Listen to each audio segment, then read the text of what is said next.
Welcome back to WRPL. It's the podcast where we talk about all the things we are watching, reading, playing, and listening to. My name's Ben. And I'm Steve. How's it going, Steve? It's going well, Ben. I've seen movies this week. Nice. Me too. It's New releases, too. Yeah. That's great. Not holding back. We have a lot to talk about, kind of, sort of, and we're trying to keep these quick. But I do have some news I wanted to talk about. We had some deaths. First off, O.J. Simpson died. Rest in piss. I'm glad he's dead. He's a terrible human being who murdered people. Moving on. But the real one, did you see Chance Perdomo? Do you know who that is? No. Chance Perdomo was in Gen V. He was one of the kids. Yeah, he died in a motorcycle accident. He was only like 27 years old. Nobody else was injured. It was just him. That sucks. He was just starting to, really make a name for himself. So I'm curious on what they're going to do with the show, recast or just kill him off in the show. It always feels kind of disrespectful to kill off someone who just died, but it kind of makes sense for that show. Everyone can go at any time, but yeah. Mine just can't get a second chance. Yep. There you go. Sorry, I was reading as you were making your joke. CinemaCon was happening this past weekend, and I meant to write down like all the things that was mentioned, but I did not do that. We're very good at that job. Hey, well, we're not getting paid for this, so we don't have to be good. Touche. But maybe next week I'll compile a list. Okay. And then last piece of news, not really news, but the Joker trailer was released. Are you excited at all for Joker 2? Folie à Deux? Kinda, yeah. I really liked Joker, and I was shocked that they were going for number 2 because it kind of feels like Joaquin wouldn't do sequels. I won my awards, and then apparently it's I don't necessarily know if I believe it's a musical or if it just has like musical sequences. It's a jukebox musical. I said that wrong. Let me say it again.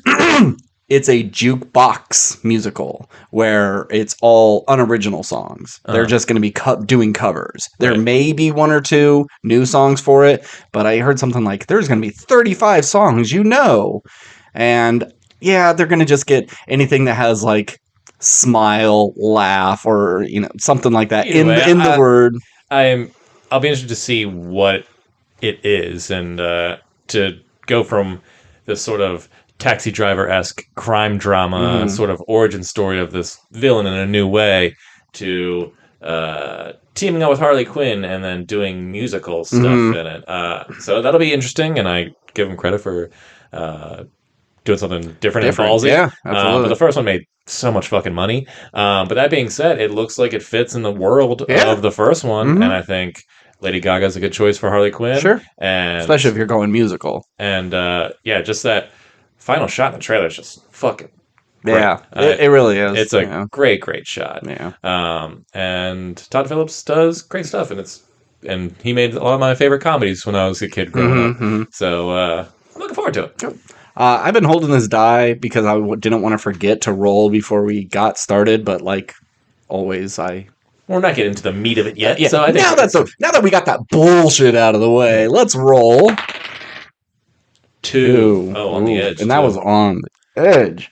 All right, Steve. You could redemption. No fucking way. What? It's a 1. Oh my god. I think we've rolled 2 and 1 before, or it was a 2 and a 3, but that's terrible. There was only one number that could have been lower than yours, and I got it. Yeah, it'd be one thing if you tied, or even got a 3. Like, Jesus Christ, can't I do anything? And you did even worse. That's terrible. Hilarious. But what do you think about the Joker trailer? Oh, yeah. Just indifferent to it? No, yeah, I think it looks fun enough. I like the first one, but I was hoping for original songs. I really want to see, if you write music specifically for Joker and for Harley Quinn, what can you come up with? What sort of style is it? Or, how many different styles can you do like a fun Jamaican ska song, but make it work for Joker? Yeah. I was Jingle bells, Batman smells. Oh God, do you think?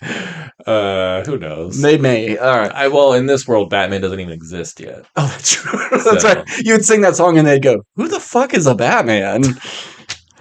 So got some stuff. I'll have to show you this, and maybe I could just show it to you now.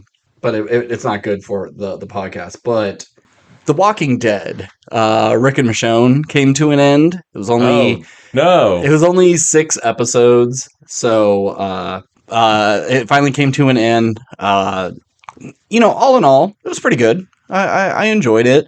It's about on the same level as the what's his fucking face, Norman Reedus show. Daryl Dixon, yes. You've watched every episode of the show, and I know characters better than you. I'm sorry. You're not a real fan. No, I'm not. So it finally came to an end. They killed Jadis, and they go in and stop the big group. I can't even remember what they're called. It ended like 4 weeks ago. They do a fun little thing of like taking 2 bad guys and killing them, letting them turn into zombies, and then like attaching grenades to all their like chemical weapons and just let them walk, and so they can run away. And then they pull the pin and just like kill a bunch of people. So that was like a fun action scene. Mm-hmm. But it has like one of the worst final scenes. The whole time, Rick didn't know he had a son with Michonne. Their son is Rick Jr., or just RJ. And so he's excited to meet him. And RJ is always referred to him as the brave man. And he wants to come back and finally meet his son. And so they have this little meet cute moment. Oh, not meet cute. No, they have a cute moment where they get introduced to each other. And the line delivery is bad. I mean, he's a little kid, so he's not a great actor. And just the writing is absolute shit. So I'm going to let you watch this. Here's the brave man.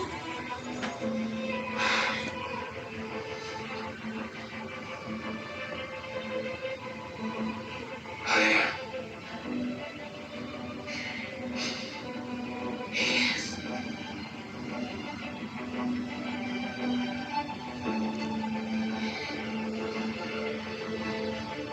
But maybe you could call me Dad. Oh, It's I need you to come back. How? oh, wow. I believed. Exactly. Oof.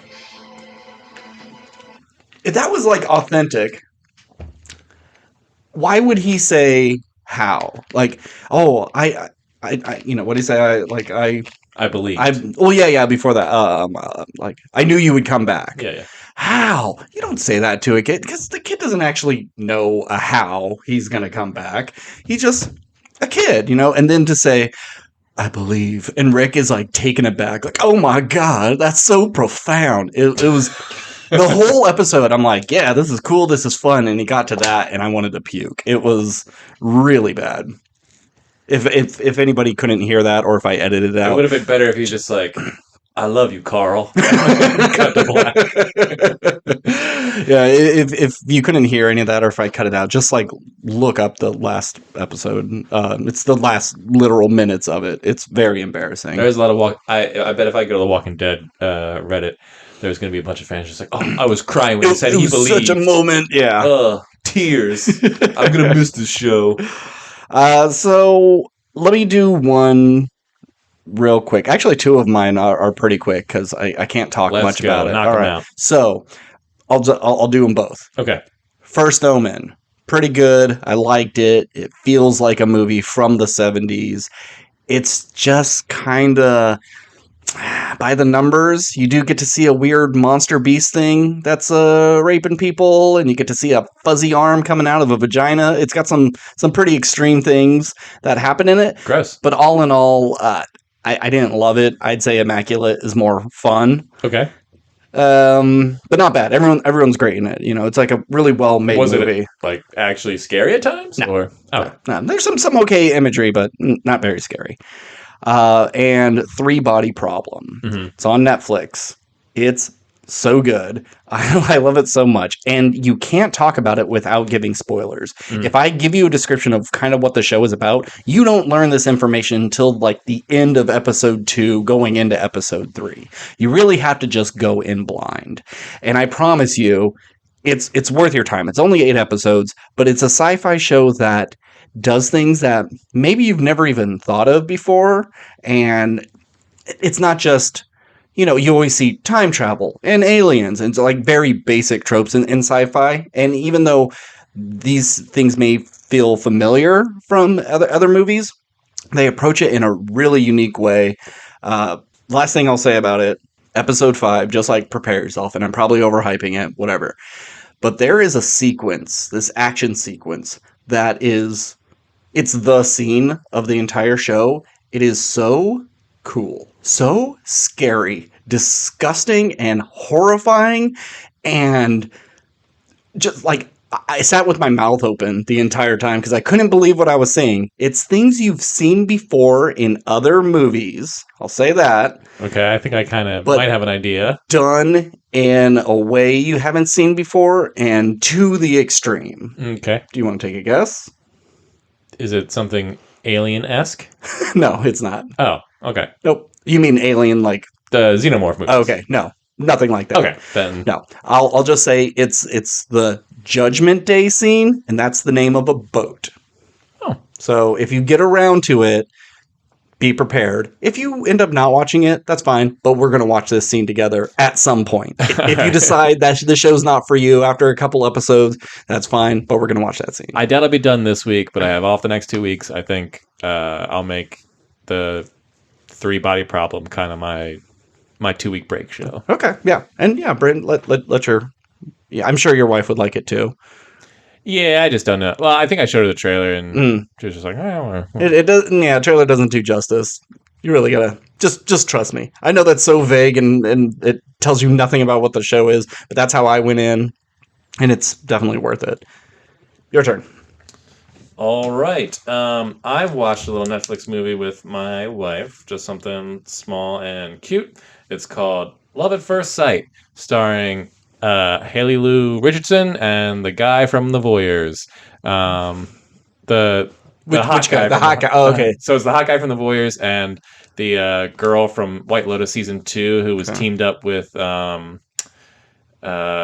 Legally Blonde lady. Fuck, what's her name? Jennifer Coolidge. Oh. Did you watch? No, I did not watch them. Oh, whatever. Because also my roommate, she watched season 1 and was like, it was fine. Mm-hmm. It was all right. And then she like stopped halfway through season 2. And like, I don't know what the hype is with this show. I don't give a shit. So fair enough.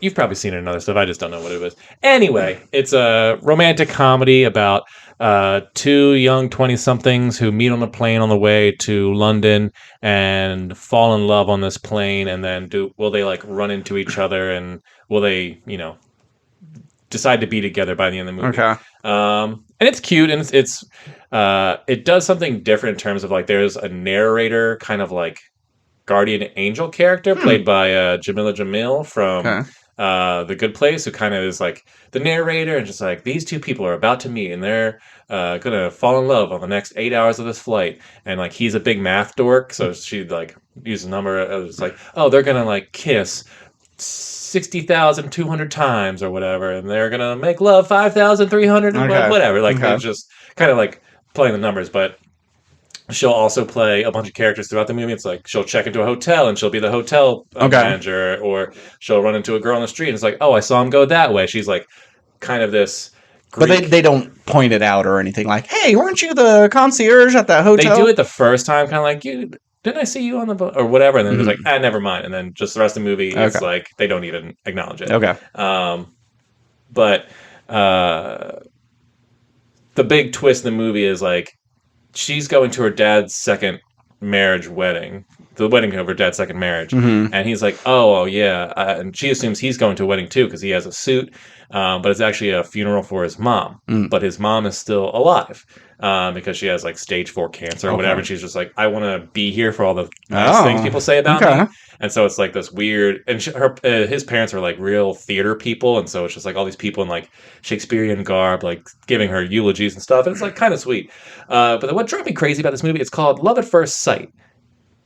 why isn't it called Love at First Flight? Because that's a terrible title that people would instantly skip. They're on the plane where they fall in love. Yeah. And it drove me crazy. I was like, yeah. It's right there. Mm-hmm. And I'm sure if I Google Love at First Flight, there's probably other movies that have that title. But I guarantee there's also a bunch of movies that have Love at First Sight. Yeah, that's not original either. Just do Love at First Flight.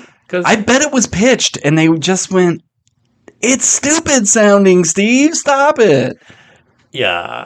But yeah, missed opportunity. Yeah. Would I recommend this movie? Not necessarily. Unless there's someone just like, oh, I'm looking for like a cute romantic comedy. It's like, check this one out. It's slightly different, but it's going to hit all the same beats. It's slightly different. Oh my god. But I thought like both leads were pretty good and cute. I mean, there's some cringy dialogue, but there's also some parts I was like that kind of made me chuckle. Mm-hmm. Neither person was like toxic or you know necessarily problematic in any way. They'll like have a fight and you're just like, this fight is nonsense, or there's no like real like miscommunication because they're going to end up together, right? It's just like he's in a bad place because she goes to the mom's funeral. It's like, your mom is dying and you're not processing this. Like, I don't know if this is the right time for us to meet. Like, that's a really healthy response. They can't like separate. It was like, and her mom's just like, you idiot, like, go get that girl. She seems great. And my mom's not actually dead. And she said I can hit. So but anyway, so that's the movie. Okay. But like the narrator is telling you these two will get together because they're gonna do all these kisses and stuff like that. Well, no, that's like at the end of the movie that she does the math of like the rest of their life together. Okay. It's like they're gonna be married for 53 years or whatever they say. Until they do a murder-suicide. That's just like one aspect of the thing. Because she's like this seemingly angel character, she just knows their entire future. But at the beginning of the movie, it's like, she's not saying they're definitely going to be together. Okay. It's going to be like, will they be together if this all goes correctly? But like, they're going to be together because it's a romantic comedy. Yeah. What's the point of this movie if they don't? Yeah. So C, I guess. Okay. I saw a new release this weekend called Sting. This is right up my alley. I like killer monster movies, or killer animal movies, I should say. Low budget, self-contained in one apartment. A spider that's an alien. You see it come. It's a little meteorite that goes through the window, and it just keeps getting bigger and bigger. So of course, the cat's gonna die, the bird's gonna die, and then like, they have a baby. Is the baby gonna die? The baby doesn't die. The baby never fucking dies. It does get webbed to the wall, and it was pretty funny. We laughed pretty loud. But the problem with this movie is it's an alien spider, and it just looks like a Black Widow. There's nothing special about it. It gets bigger really, really fast, but you don't see it spit acid or talk with not telekinesis. Telepathy. It does respond, like she does like this whistle for like food time, and it'll whistle back at her. They're like, spiders don't have vocal cords. What is this thing? And like, okay, that's different, but that's it. Like if it started imitating people, like learning things, and so when the pest control people call, it's like answering the phone like, we didn't call. Get out of here. I don't know. I know that's stupid and I know that's silly, but this movie is kind of silly and stupid. And I wish they leaned into it a bit more. Does he have a stinger? Because spiders don't sting, they bite. That's typically very true. Do you want to know why he was named Sting? I assume it's because the boyfriend was a Lord of the Rings nerd and Sting was the thing that was the sword that used to fight Shelob.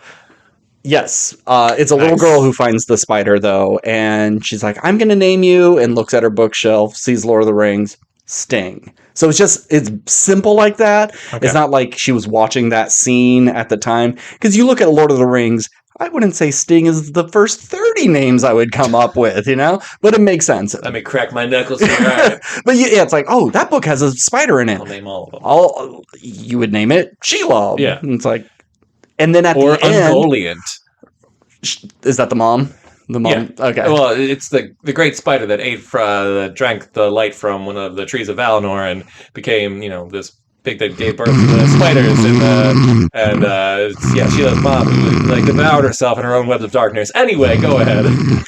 So, if she named her Shelob and then at the end, stabbed her and no. nah, I'm going to name you Sting or something and make more sense. But whatever, it's fine. Yeah, it's totally fine.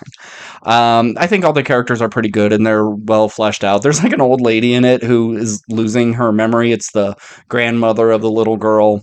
Does she go to the spider and she's like, "Oh, you remind me of my son"? No, it's like she's hearing it in the vents, and so she calls the exterminator, and they're like, "We were just out there. Really, you're gonna call us again?" And she has note cards on the wall that says like her name and her address, and it's really sad. But of course, like she has a sister, and she's the landlord of the building, and she's a real evil so and so. Yeah.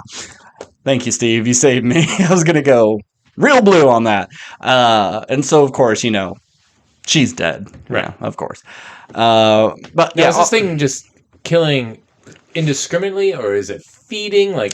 Eating people makes it grow bigger? Yes. Like what? Okay. It's not like, because you are a person, I grow big. It's just eating in general. It eats bugs and animals and everything. And you never really see it eat anybody. There's one part where it flies into a woman's mouth, and then after she falls and hits her head and dies, like her insides are all kind of like melted away, and like, oh, that's how spiders eat. But we don't see anybody like wrapped up, drained, and then they find the corpse. Gotcha. There's better spider movies out there, and I would say even if you're arachnophobic, this probably wouldn't do it for you. I don't know. I don't. Spiders don't scare me. They don't freak me out. But maybe this would. But it's just, and the writing is very basic, where everything is telegraphed. Oh, this mothball that I just found, it burns the webs. She doesn't like that. Okay, I'll keep this mothball away. I wonder if they'll use mothballs later to stop the spider. Oh, the trash compactor is acting up and not working properly. I wonder if this is going to come up later. It's just like in the Evil Dead Rise. Oh, we got this wood chipper in the basement for no goddamn reason. I wonder if that's going to come into play later. So it's very obvious, but it's not an incompetent movie by any means. It's just, I was underwhelmed. Glad I skipped it. Yeah, not your cup of tea. All right, so pretty much all I have left is the main... Oh, no, that's not true. I watched the first episode of X-Men 97. Cool. Positives, looks great. Mm-hmm. Other positive, action sequences in the first episode, all really fun. Mm-hmm. Cyclops did some cool shit. For once, yeah. I mean, I know comic book readers will be like, Cyclops has been cool forever. Mm-hmm. But in my time of reading comics, Cyclops was always a real boner, But the negatives, and I haven't seen any of the episodes, so I'm going to blame it on like stage setting. Okay. But I thought a lot of the writing in this wasn't all that good. Okay. I thought that there was like some real cheesy dialogue, and mostly it was just Scott. Mm-hmm. Just to me, my X-Men, and they all went. Shut up! That's amazing. It's a cool shot. That's his line. But then it's just like Storm or bring the thunder, and then just comes like Storm's when she does her big action moment. Like Storm looks fucking great. That whole sequence was cool. But what he also said, it's just like he's just delivering cheesy one-liners, which like would fit in this. But they're not puns or anything. They all. It just didn't work. It was all real eye rolly for me. Get ready, because as it goes on, the writing does get better. There's one with. We will get to it eventually. That I thought was kind of poorly written, and I feel like they needed to just do it to just get it out of the way. But in episode 5, like every fucking line is poetry. There is some banger lines in this show, so just give it time. Okay, I'm gonna watch all of it. I mean, I do like that. To me, my X-Men is it's like at the halfway point where Scott says it, and then twist the end, Magneto says it. And it was a Professor X thing. Yeah, like, and then I get it goes to the leader. I get why that works. But it just, I don't know, Scott's delivery of some of his lines, I was just, cheesy. cheesy. And it's still like a show meant for kids. Like it's all very simple to follow. It's not. I wouldn't say not anymore. It's not like it. At least from this first episode, it's not Invincible. Not deep, but it might get deep along the way. Just relax. Don't get so defensive. It's the first episode. I'm allowed to have an opinion. It's true. That's fine. So for a first episode, it was fine for me. It was like half good stuff, half just okay stuff. From a first episode, I wouldn't go like, wow, they really blew me out of the water with this X-Men shit. But you're the X-Men guy, not me. But I'm going to watch the rest and I'll get back to you. Okay, good. But speaking of comic book cartoon adaptations, Invincible came to an end. Mm-hmm. A pretty fun last episode with all the portal jumping around and seeing the Spider-Man and the Batman, and I guess one of the guns he pulls out and hits him with is like a Fortnite gun that because he's in that as well. I didn't know that. I saw it on a TikTok. So all that stuff was really fun, but I think Angstrom Levy? Angstrom? Yeah, Angstrom. Yeah, Angstrom. Sure. Something. Yeah. It's like he started the season and then nothing the whole time, and then he shows up at the end, and then he gets pounded into smithereens, and it's the big moment for Invincible. The first person he ever killed, which I had to stop and go, really? He didn't kill like a Viltrumite at any point? He's never killed anybody? Oh, okay. I always assumed he had at least done it once, but okay, that's fine. But I mean, his skull and body killed a bunch of people in that train, but that wasn't really his fault. I guess he's been witness to a lot of death and has never been at his own hands. I just wish he was more of a menace. And some of that is kind of the point of he doesn't even remember who he is, and that's what pisses him off even more. But I don't know. To start the season, end the season, and then everything in the middle is completely different story. I thought that was a little lame.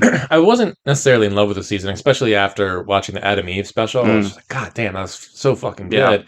And don't get me wrong, like the season is still good, and there's good stuff throughout it. And like I said, the final episode is a lot of fun with the portal stuff, and the little mini fight with the. Any of the fights with the Viltrumites were good. The first episode and then the last episode. But yeah, like we're just doing kind of like an Alien ripoff stuff, and all the stuff with the Guardians it was all just fine, but it was just like, let's pay homage to other stuff until we get to the meat. It's like, give me the Viltrumite shit. I'm ready for the Viltrumite war. That's probably like season 4. Just get to the story stuff. I don't necessarily care about the mini side missions it goes on anymore. It feels like constant setup, just like season 1, where that astronaut got a squiddly-doo back in him, so he's possessed again, and what's his name? Marvin the Martian. What's his name? Todd the Terrestrial. Yeah. Seth Rogen's character? Yes. Oh, yeah. Alan. Like, hey, I'm in the same prison with Omni-Man. Isn't this going to be cool? Tune in next time. Yeah. I want that shit. And especially since it was 4 episodes, or a long break, 4 episodes, then a mini break, 4 episodes. Yeah. Now it's over for however long. Yeah, probably next year. But best thing in the series so far is their rant about animation gag that they did. That was what really a great bit. I thought that was awesome. But everything else, just solid stage setting for things to come, which is whatever. And I don't like the all the setup, but it's not that like they don't deliver. They set stuff up in season 1 that is paying off now, and that is just good writing. Knowing what you want to do in season 7, that maybe you have to lay the groundwork now, and that's fine. I just want it now. Yeah. I'm glad that they finally broke up. Not that I hated his girlfriend at all, but I was just getting real sick of, finally we get to have a day alone together. Gotta go. Like, just be done with it, because we all love Adam Eve. We all know that they belong together. Superheroes need to date superheroes. You can't date a normie. So I'm just glad we're done with that. But his friend, whose boyfriend came back, like, we don't need any of that. Get rid of that shit. I don't think that is not necessary at all. They could have completely cut that out, because that episode in season 1 was one of my least favorite of that. And I don't even know if like that pays off in any sort of rewarding way, or if that's just there so the one robot agent guy has like this is occurring, so we can bring him back, and it's like, okay, I'm basically just a brain in a robot suit, but I can still be human because I care about people, whatever. Now, is it implied that that's what they did to Rex? that he is also a robot now? Because he had a weird gun in his wrist. Well, it's because they cut off his hand in the fight. Oh, that's right. That's right. Yeah, I don't believe so. Because Okay. he was still alive at the end of that fight. I think they just... But I would think doing the surgery and repairing, like, we ain't saving this dude. Let's just No, put I think this brain. they have a lot of really good technology to bring people back. Okay. It's just when you die, the robot thing's kind of like or pieces of the robot are what you got to do. Okay. I guess. I don't know. Did you know, and maybe they said it in season 1, but, you know, the Immortal one, let's be done with him and Kate. It's gross. But that's Abraham Lincoln. The Immortal was like alive for thousands of years, and then he became Abraham Lincoln, and then he continued to live. Was that mentioned in the show, or is that just comic knowledge? I don't know. I think there might have been a quick flash of it in the first season, but I don't remember. Okay, because that's kind of funny. Yeah, I think it's awesome, but I don't know for sure to say that it was in season 1, but it does seem familiar. And having Kate alive makes sense. Yeah, if I can duplicate myself, I would probably do the same thing. Just have my clones out doing stuff, and I stay at home and play video games. But the fact that she survived, Rex survived, and Shrinky Big Girl survived as well, that undercuts that entire scene. That scene was like scary because I thought they were all done for. But all of them survived? Okay. Kate, that makes the most sense. Rex, he's one of the big ones, but I don't even remember her name, but Shrinky Girl, she should have died. Yeah. It broke every bone in her body and it's going to take so much time for her to recover. Just kill her off. She really that important to the bigger story? Just be done with it. Heroes don't die, man. Not in this show. Usually they do. Except in the first episode when the Justice League dies. Yeah. I don't got anything else. No, I mean he's got a little brother now. Yeah, the brother that'll be stuff's fun. Cute. His mom is like a great character. Like, she really stole this. Honestly, she's probably the best character. She in the probably show. is. Yeah. So kudos to Sandra Oh. Yeah.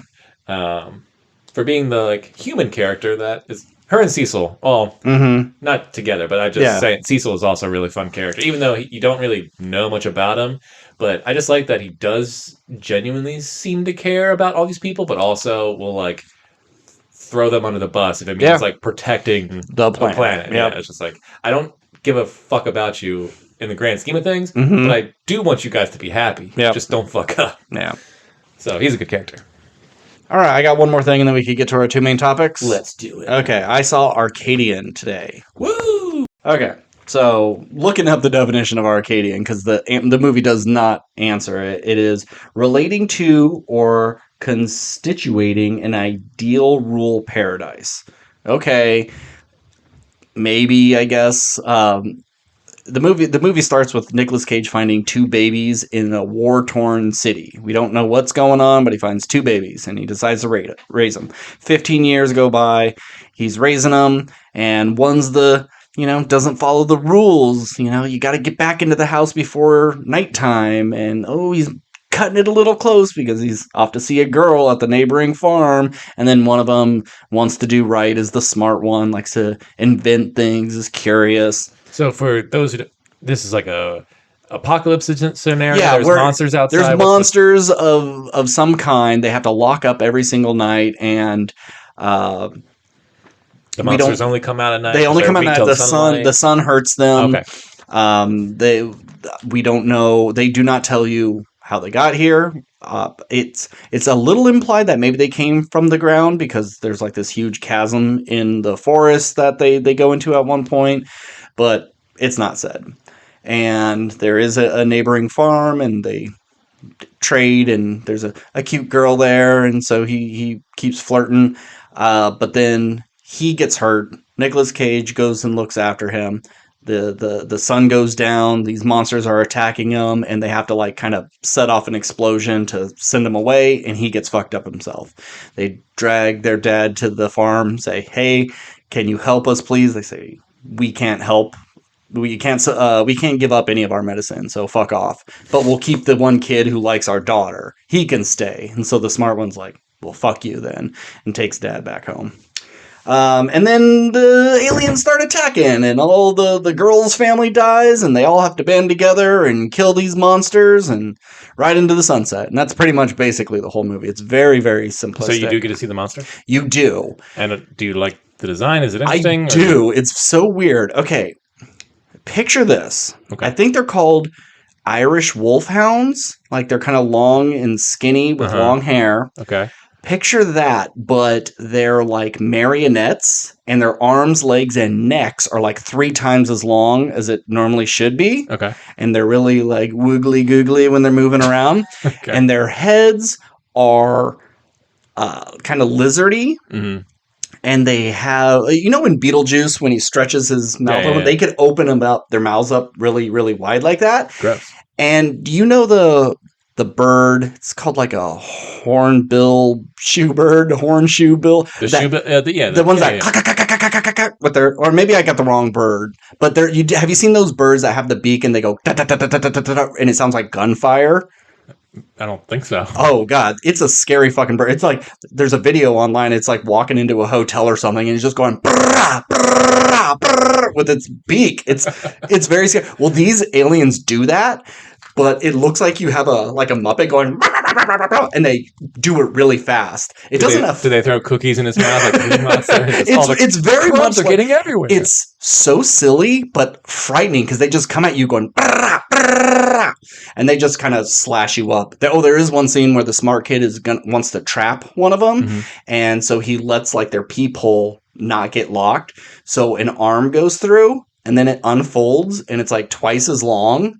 And then it unfolds again, and it's like its hand, and then its nail grows like 6 feet to get really close to the kid. And then eventually it comes in, they trap it, and gross. Yeah, they're really crazy looking aliens. And then they only do it twice. One big time at the end, and one where it just happens, and it was so funny. But you've never seen the Critters movies, though. No. But you know the aliens? They're little fuzzballs. Little fuzzball. In one of the movies, they could all join together and turn into a big ball and like roll. Well, these things kind of do that, but a wheel. It's like they all grab onto each other's butts with their teeth and turn into a wheel, and they're chasing people, and then some would jump off like it's an alien transport. It reminded me of General Grievous's vehicle that he fights Obi-Wan, you know? It's so bizarre. Nothing is explained. It is, and then at the very end, they're all on fire as it's going. It's kooky. This movie's not great. The story is very basic, and I want them to go into it more. It feels like this could be a deeper, more interesting movie, and it's very surface level with some really cool aliens. And I think it's worth watching just for that. But this is going to be in and out of movie theaters real quick. If you have Shudder, it's a Shudder movie. It will be on there. Give it 2 weeks. Cool. But I'm like kind of sick. The last like 4 movies I've seen in theaters, I'm like not counting some of these things, they've all been like C movies. Yeah. C pluses, C's, and C minuses. And I want to see something like really fucking good. And do I have to wait for Furiosa or Apes or something? But we did see a pretty good movie tonight. But does it get past that C plus level? One of our main topics tonight is going to be Civil War. I think it's better than a C plus, but I think it's that just like on a technical aspect. Yeah. Really well made, beautiful shots when they're driving through the forest and all the embers. It's like a really, really well shot movie.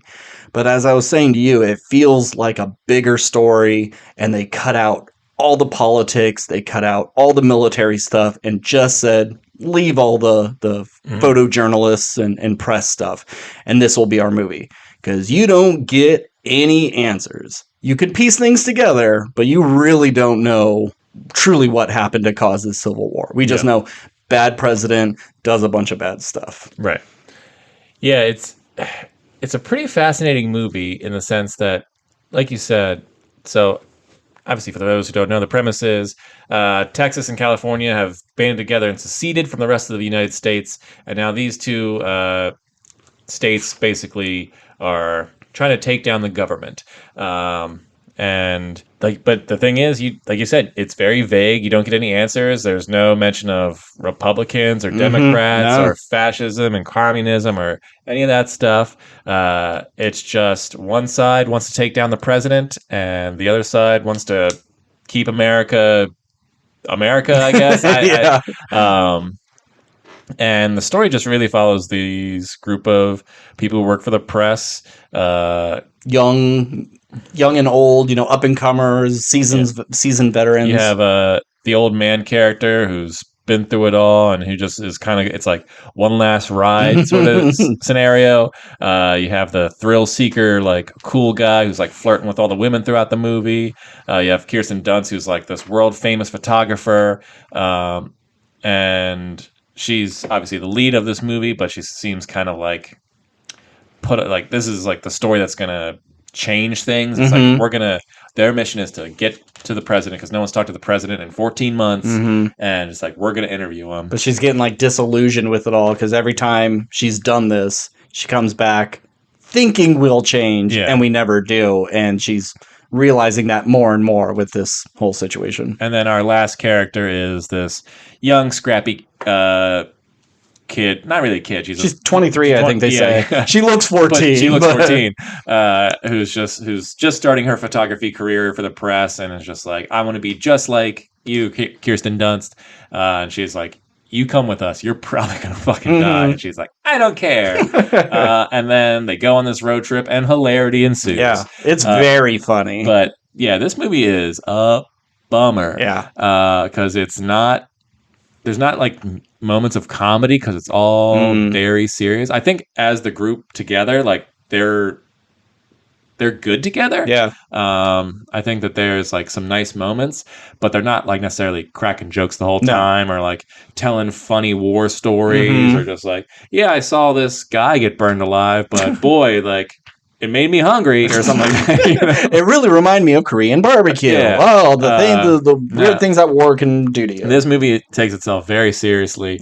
There's like one scene where they're like swapping cars where it's kind of like, oh, we're having fun, but it's still a sense of danger the entire time. And the dumbest decision anyone could have made in this whole fucking thing. Just like, one of the guys vouches and says, oh yeah, I know these people, but you don't. And you're going to just jump into their car? And then he speeds off. I would instantly have thought I was getting kidnapped. Yeah. I agree. That was very dumb for them to do. But that being said, I thought this movie was pretty good. Yeah. I enjoyed myself all the way through. It's great. It's a tight, like 148, 149. So it goes by pretty quick. It could have been tighter, too. Like that whole scene at Santa's Village didn't add to anything. I think it did just show people are fighting people. And you may not know where their alliances are. So it's like there's a good message there, but they weren't connected to the Jesse Plemons people or anything. It just felt weird for that to even happen. Yeah, and that's one of the. I don't want to say it's a downside of the movie because I get why it is what it is. But the whole time you're like, I don't know what side this is. Yeah. And because you have them running, we'll just go to the Jesse Plemons scene. Probably one of the better scenes in the movie because it is so tense and scary because you have these guys who are just dumping bodies into a mass grave. And it's Jesse Plemons. He's very tense and scary. And I wonder what it's like being Kirsten Dunst, who's just like, oh yeah, I'm married to the guy who's known for being a psycho. And everything. They always called him like Down syndrome Matt Damon, and he's the weird looking guy, and he's scary, and like that's my husband. He better be hilarious behind the scenes. I'm sure he is a super nice guy. But yeah, so it's just like, are those guys who are part of the group?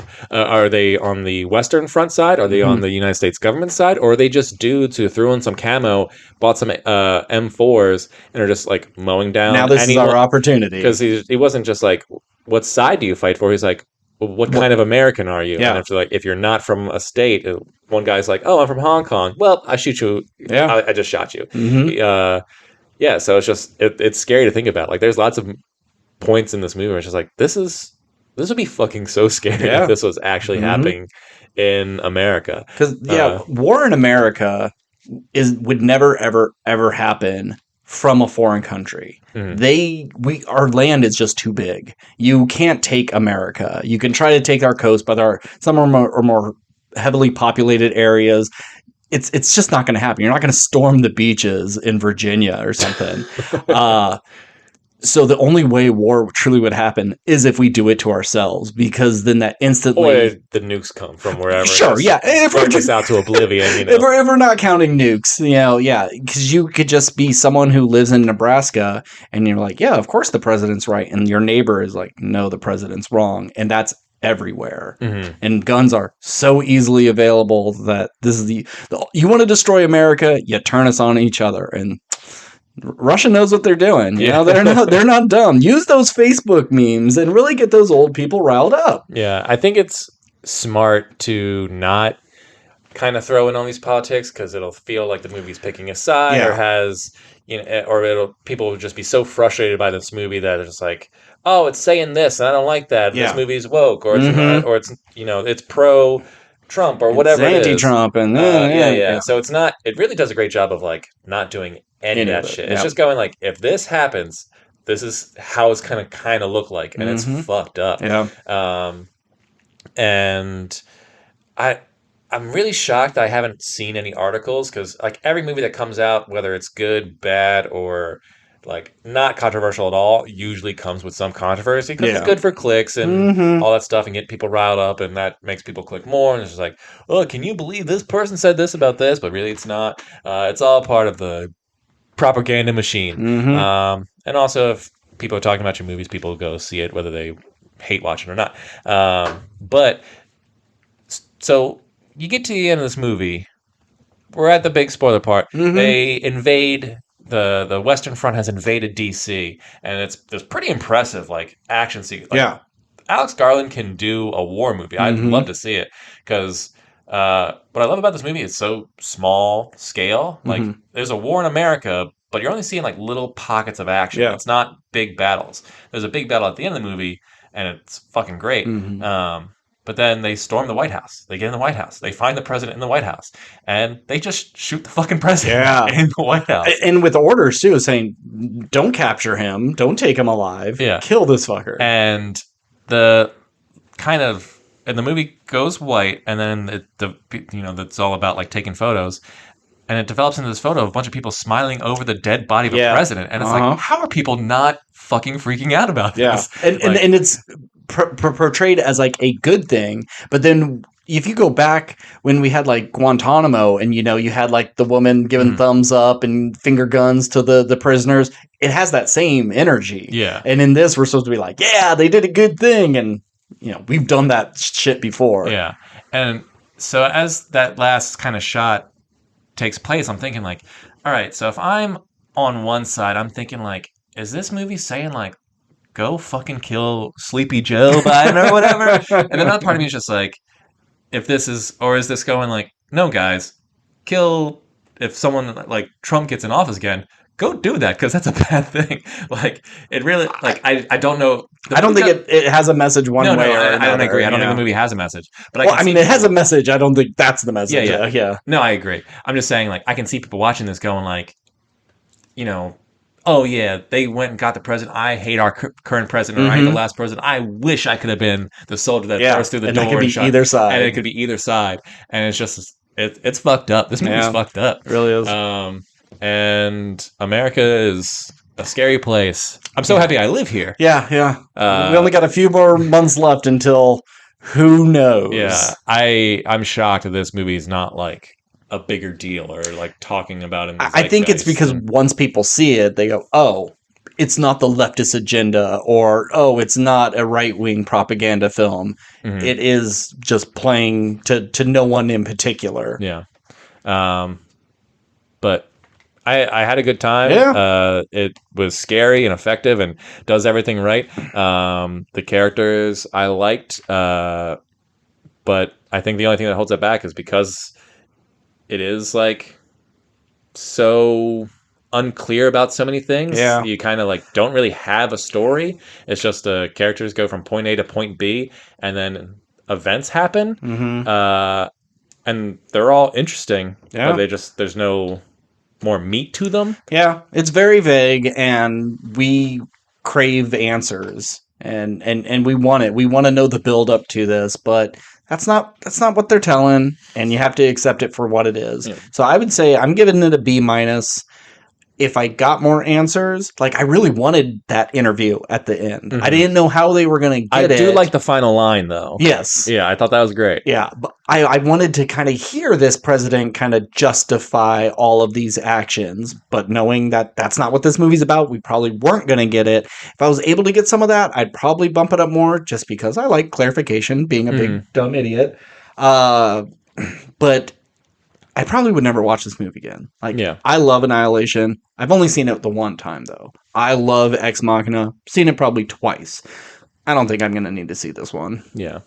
I want to give it it's so close to a B, but I think I want to give it a B minus too. I think I can do without the answers. I just think I needed more from the characters in terms of, like, why Kirsten Dunst would have cared so much for this. I could see the idea of just like, oh, she's a young me, and but like Kirsten Dunst protecting her at the end after she keeps doing reckless stuff, and like Kirsten Dunst dying. Yeah. Like, was it saying like, look at what happens to the press in these scenarios? Like, they're innocent, are they not? It was like, it just kind of seems like she died, and it was just kind of anticlimactic. Yeah, and her buddy didn't even react. I didn't get, like, was she dying for the cause so this girl could get the, like, I just needed something from them. Yeah. And then you had I know his name's Joel in the movie because we looked it up. But like, not Pedro Pascal. B minus Pedro Pascal or whatever. I guess he was the reporter of the group. Yeah. But you never see him. He doesn't do anything. Like, he's like, they're all running with their cameras, and he's got nothing. He's more the driver. Yeah. Because he doesn't really do it. He's just like the cool guy. And like, is it saying something about the young girl character? Or like, it's like, oh, well, it's out with the old, in with the new. She starts, like, I guess of all the characters, she has the most character growth because she couldn't even take a photo when things got crazy at the beginning, but now she's just like first one running in to get the, like, all these crazy pictures and stuff. And Kirsten Dunst was like easy to take photos, and then she was having like PTSD by the end of it. And couldn't even take any pictures. I just wish there was something like, oh, this photo is gonna change things. I mean, I guess that was another point. It's just like, it won't. Yeah. But then it's just like, well, then what is the point of it all? What's the point of any war, man? Yeah, you know, I'm sure there's some deeper level thing that I'm not quite understanding. Yeah, because we're dumb. But I think for dummies, they'll go like, this movie's super cool, but what? But what? Yeah, I think not that it would be better, but maybe if the young girl did get shot because she wasn't listening to these professionals and she wasn't staying behind her cover, that Kirsten Dunst could have seen her get shot and kind of like been upset about it, but like, I fucking told you, we weren't going to try to take care of you. We're not your parents, and you did this to yourself. Yeah, because there was even that line of dialogue where the young character said, like, oh, if I die, would you take my picture? And then Kirsten Dunst said, well, what do you think? Yeah. That's my job. That's what I do. I think that's how you would have ended the movie. Like, the girl dies and Kirsten Dunst just, like, I kind of like, out of respect, I'm taking your photo because this is what the job is. And then people need to remember you know. And when Kirsten Dunst gets shot, like, she's wearing the protective armor. I think she gets shot. And then okay, but then I thought like the shot she would have captured you would have seen some like blood splatter. Yeah, it's not an exciting. It would have been like way more extreme, and it's like she's sitting there. There's blood splatter on her face, maybe on the lens of her camera, and she's a little shell shocked for it. But it was just like, movie shot, fall, crumple, and that's it. Yeah, there's a lot of great stuff here.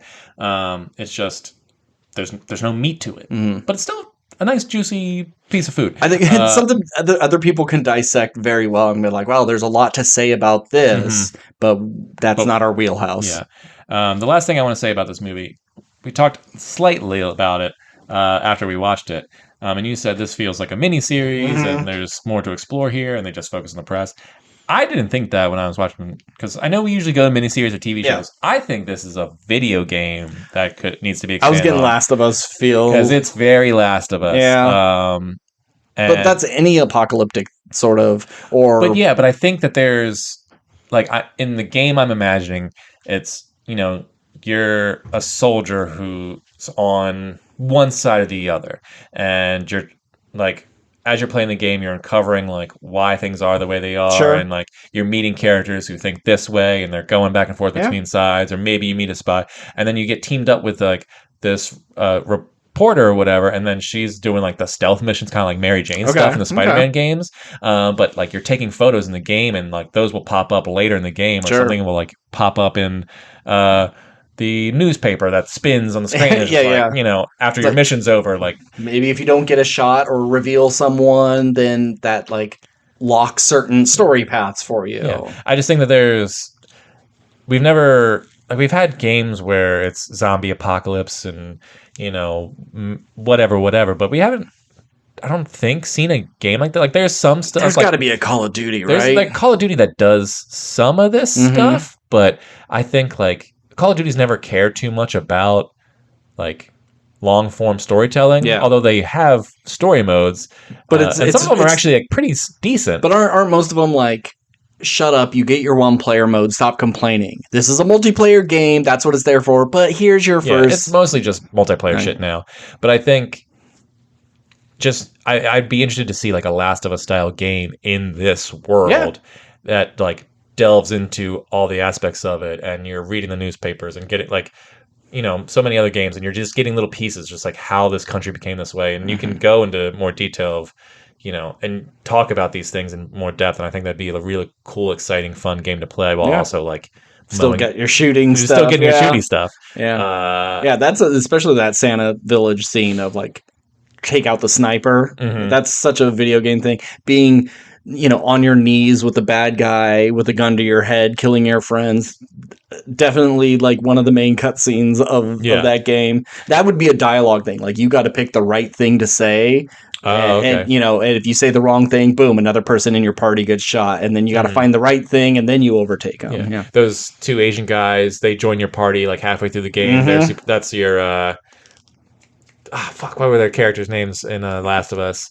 The brothers? The brothers, yeah. Like, those are two characters who you fall in love with or, like, really vibe with. And, like, you guys should come with us to this thing. And then they get killed. And you're like, damn it! Yeah. There's a lot of good game stuff here. Or, like, early in the game, you're driving through and you discover those two guys hanging up. Oh, shit, they're still alive.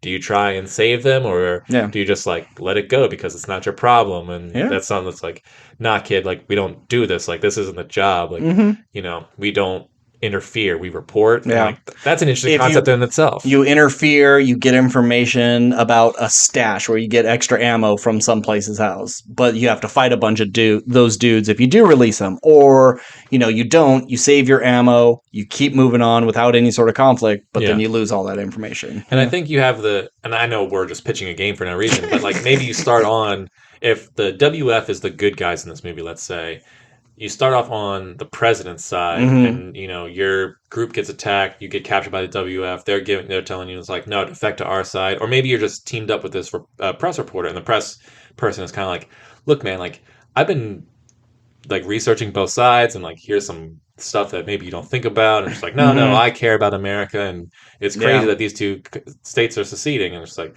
you building this relationship that's initially contentious, but then like you discover like, through basic knowledge and whatever, as the story progresses, like, oh, I can see where the WF is coming from, and then you join their side, and then you storm the DC, and then you say the president, remember me? No, and then you kill the president. But I like the idea of you're just Joe Civilian, and you took a uniform off someone, and the press is thinking they captured one of the enemy or whatever, and you're just a guy, and you're having to try to bullshit your way through it. And you thought you were on the right side because you were just some fucking redneck agreeing with the president and doing the right thing. Then, Or, not to bring it back to Last of Us, just the easiest comparison, you do a Last of Us 2 thing where here's one side that's teamed up with the press, and here's another side where or maybe you're like protecting a civilian, and so it's protecting the kid, and the kid helps you out and fights or whatever because you got to get back to your squad, and over here it's just like you're teamed up with the press because you got to get information or whatever, and then it's collide at the end, and I don't know. There's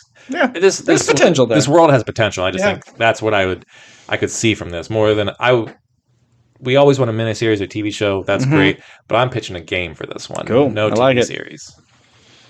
All right, let's move on to our main topic. 2 weeks ago's new release in the year of the monkey. Lots of monkey movies this year. We saw Monkey Man, starring, written and directed by Dave. I was going to say Dave Chappelle. Wow. I'd watch Dave Chappelle do a John Wick. Yeah.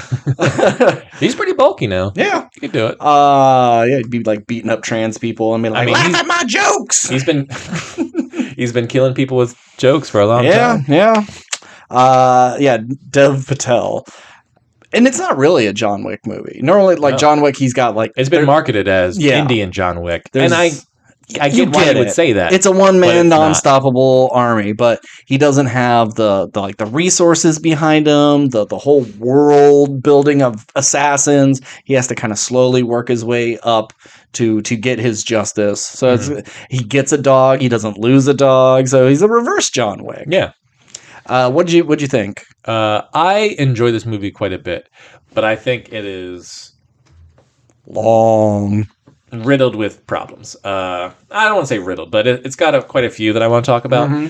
Overall, though, I enjoyed it. I think I would give it a B. For a first-time director, I think it's pretty impressive. I think that there's some sequences in this movie that are really great looking. I think he's got a good eye and clearly a good sense of what action is. Because every time that there's an action sequence, I think it's really great.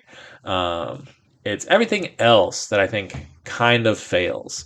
Okay. A lot of this, from a directing standpoint, there's a lot of shaky cam stuff that's almost like nausea-inducing. And I wanted to mention that for Arcadian. Shaky cam never has really bothered me too much. Yeah, because I don't think the shaky cam is a problem in the fight sequences. It's just like we're gonna do a shaky cam on a close-up of like a leaf. It's like, bro, just focus on the leaf. Chill. And it's like the first opening bit of the movie, or just two people talking, and it's too close. I don't know. It was a lot. And if we're talking about Indian John Wick, I don't here's a country I've never been to, and I don't know that much about.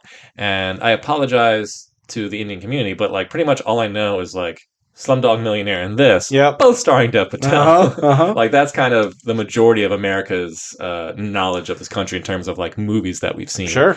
They have their whole own industry. They have their own Hollywood. They have their own actors and stuff, but we don't know any of that shit. We should. They play all of them at the theater we go to. And we have the unlimited pass, so we could... I ain't seeing that shit. I don't want 7 songs and dance numbers in the middle of a sci-fi movie, an action movie. I don't need that shit. But so there's a scene in this where Dev Patel acquires someone's purse, and it's a real fun hip-hop track, and it's a little absurd, I think, how many people it has to go through. But you just see how this purse travels through the city and gets passed off to all these people. So it'd be completely untraceable on how to get it back. I thought that sequence was pretty fun, but that was kind of the only real world building moment. It's just I want more of this area, because you don't get a sense of how the city functions or it feels like a couple of blocks, really. Yeah. I think this movie wants to say a bunch of stuff, but doesn't say it well enough. Is this a movie that's talking about the haves and have-nots and the upper and lower class? Is this a movie about how religion can affect politics and how that's seedy? Is this a movie about the cost of revenge? Because it doesn't really cost him much except for himself. I just think any of the sort of the things it hints at doesn't really go deep enough to be interesting. And you have this kind of fun group of trans characters, which I don't know anything about Indians' culture around that. There's something they believe that there's a third gender that's not male or female, something in between, and that's what they are. But that's about the extent of what I know. Yeah, But I just the movie kind of mentions something. There's like one TV report about like attacks on trans, whatever, and it's like, okay, well, give me more of that and these people and like this community that they've built in this temple to like kind of hide away like a group of misfit toys or whatever. Like, though, give me more of those characters, and because they kind of just like they mentioned something about like we used to be warriors, and then they just show up at the end. But like, did he? I mean, I know he gave them the notes that says like show them who you are. Yeah. But did he tell them the plan? Because he seemed surprised that they showed up. Yeah. They're really there so they can do that cool drum montage scene, and that's about it. That's the scene. Like, I like all of that. Cut it out. It's unnecessary to the bigger story of this. This movie's almost 2 hours long. Does not need to be. I think you cut all that out. Yeah. You make him just do a training montage on his own. It adds to the movie, but not enough to justify its existence. Yeah. I know I said that the only real piece of world building was like at least in terms of like how the seedy underbelly of this world works. But I guess the trans community and their thing, that was also an interesting piece of world building that I liked. But I never got a sense of like who those characters were. By the time it was done, it just felt like, well, John Wick has his homeless people that help him. We need our own version of that. Okay, we have someone to back him up. We have this group of people. Oh, that hasn't been seen in a movie. Cool, let's use that. Yeah. And then we have I'm just going to call it a love interest of the movie. Oh, yeah. Who is also just kind of wasted because he gets a job as a dishwasher because he's trying to infiltrate this super high-end club where this woman sells women to high-powered clientele. And he meets this girl and they have like kind of one conversation, and then the rest of the movie they just kind of make like eyes at each other, but they're not really into each other.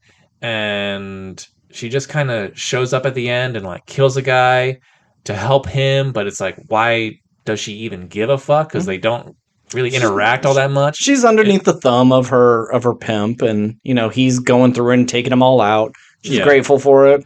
It just kind of felt like the movie needed a pretty person. Yeah. And you could have done something with the women in this group or like that character, but like I don't remember her name or if they gave her one or I mean, he doesn't have a name, he's just the kid. Why we should care about her. I mean, obviously we should care about her because she's in a sex slavery trafficking thing. Prostitution. Oh my god, but, excuse me. I don't know her as a character.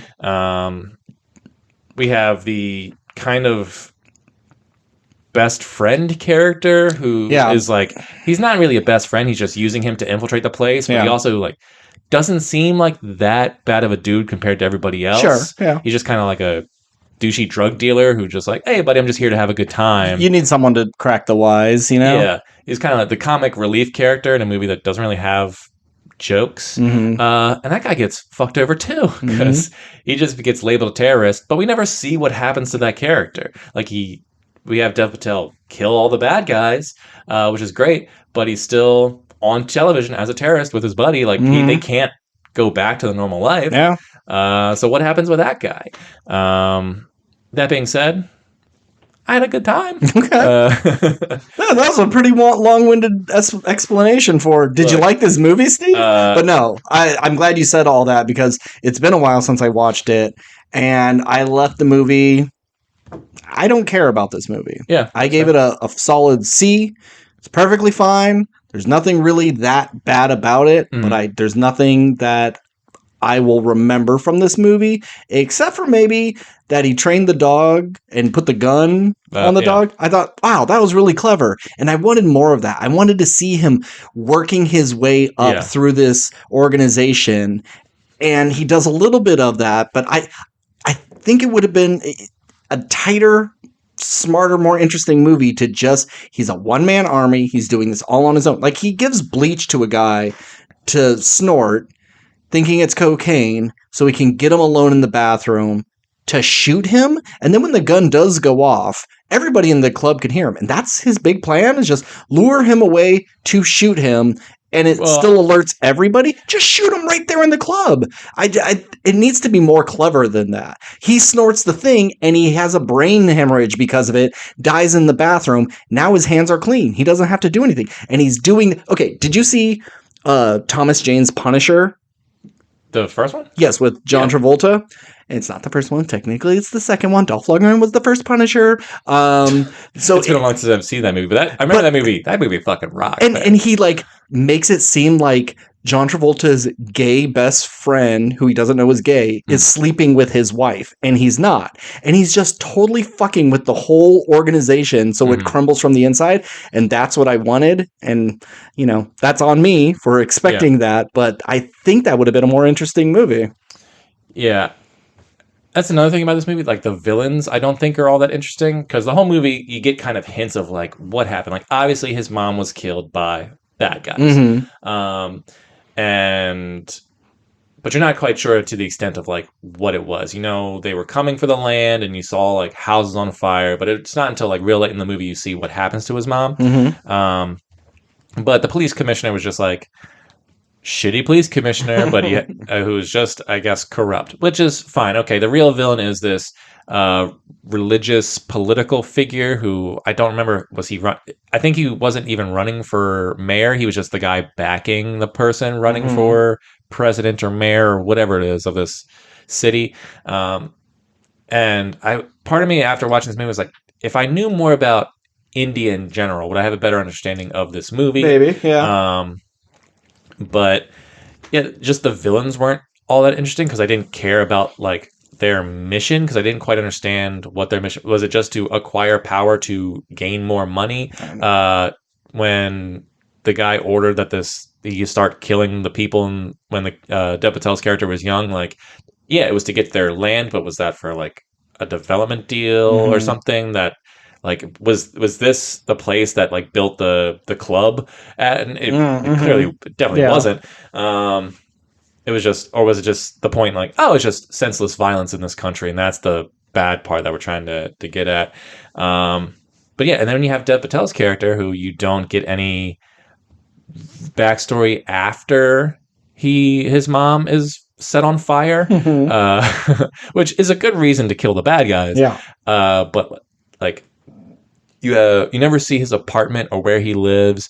You never understand like how he grew up or where he got his fight. Like, was he fighting in this? Did he meet Sharlto Copley when he was a kid? Yeah. And Sharlto Copley's like been putting him in these fights all this time.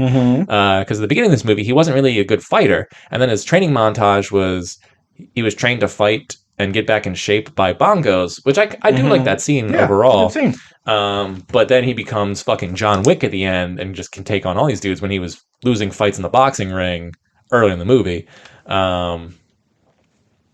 But all that being said, I still had a good time. I thought all the action sequences were fun and not like probably going to end up in my top 3 favorite kills of the year was the elevator fight sequence with the knife, and he just like stabs the knife a little bit in the dude's throat and then grabs it with his teeth. And, like I thought that was awesome. If there's one memorable thing from this movie, it's that using your teeth to fuck someone up, especially like grabbing a knife that's already in someone to like push it further in or slice it. Awesome. Yeah, that was good stuff. You never saw the movie The Man from Nowhere, did you? The Man? It's a Korean film.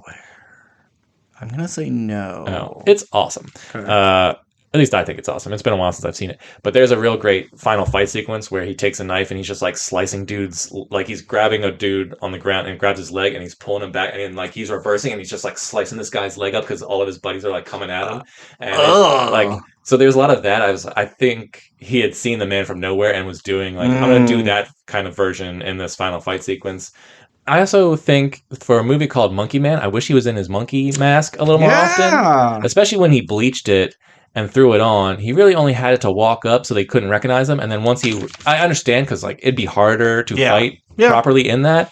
So it wouldn't make sense for him to really have it on. But I thought like, you're a cool like masked Avenger kind of character, at least like, and that's when you talked about slowly taking people out from the inside. Like, have him like this is what there's a guy he needs who's like working the security door. He's like, okay, I'm going to run into him when he's like out, he's drunk, he's pissing in the alley. I'm going to have my monkey mask and beat the shit out of him. And then I'm going to steal his key card to get him. Like, do something like that. Yeah. Like, make him like puts the mask on the guy who's drunk, and then people were chasing after him. And they go, "There's that monkey man!" And they beat up just the drunken guy. Like, I think, especially with the Sharflo Copley, I hate saying that guy's name. Yeah.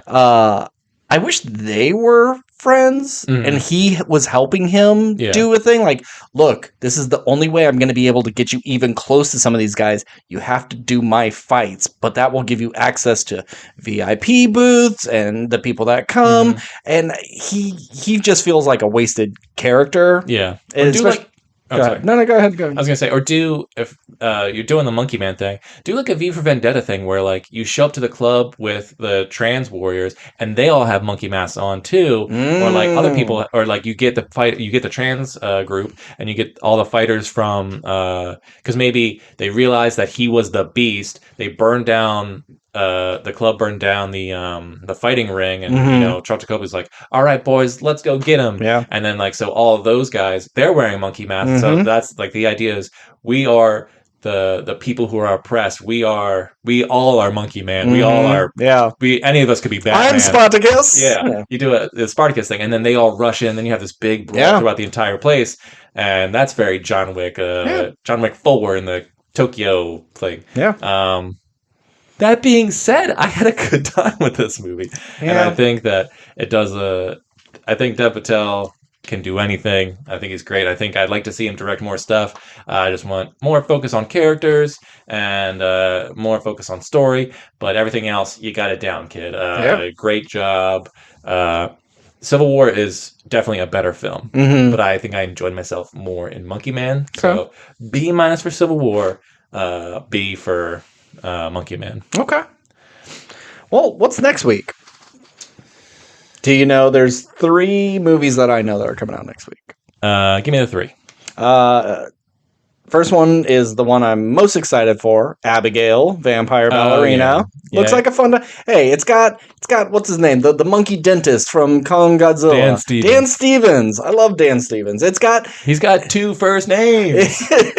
It's got the Blob from X-Men Origins Wolverine. It's got Lisa Frankenstein. It's got it all. It's got the girl from Scream. It does, and Giancarlo Esposito. Oh yeah. Who showed up in a trailer for what with really stupid hair? What was that? Oh, Maxine. Oh yeah, that's right. Yeah, don't have hair, dude. One that I don't even know if we'll get it, but Sasquatch Sunset. Have you seen the trailer for that? I did watch the Red Band one too. I haven't seen the Red Band. I figured this would be like a PG movie. It's just like weird, but oh no, it's R. Oh, nice. Okay, I heard it's like the Jesse Eisenberg and the Force Guy. Yeah. I heard when they showed this, it was either I think it's like South by Southwest or something. Like half the people got up and left because they hated it so much. So I'm very interested to see what kind of movie the trailer can make you believe that. It's a weird fucking trailer. And then I think Abigail will probably make the most money, but I think probably the most fun is Ministry of Ungentlemanly Warfare. I think that looks fun. You get 2 of the biggest guys in Hollywood right now. You got Jack Reacher and Superman. Literally, not the most famous. No. The 2 biggest human beings you could find. Yeah. So I don't know. We'll do something. You got 2 weeks off, motherfucker. I have no excuse. No excuse. That gives me 2 more weekends of things to see. Well, actually, maybe 1 more weekend. I just feel like the League of Gentlemanly Warfare, whatever it's called, looks just like League of Extraordinary Gentlemen or Argyle or The Man from U.N.C.L.E. It's just one of these movies that it's like it should be good, but it's going to be like kind of lame. Yeah. Where Abigail will be bad, but it's going to be one of those movies like, well, it's kind of meant to be bad and like have stupid jokes and cheesy one-liners of just like I fucking hate ballet. That whole trailer, when I watched that, it's just like, oh, they're trying to do a Megan thing. Like, they're just creepy girl doing a dance. Like, hopefully we can get it. Sure. Or meme it. I I don't care about either of those movies, but I'll see some. You know what? I've seen good movies recently. I'll see some trash. And hey, maybe you'll just see Three Body Problem, and you'll catch up on X-Men, and we'll talk about that stuff. All right, well. How do I sign off again? Oh, yeah. If you want to get in contact with us, we are at WRPLpodcast@gmail.com. We're on Instagram, Twitter, TikTok, and Threads. As always, I'm Ben. And I'm Steve. And keep consuming. Thank you.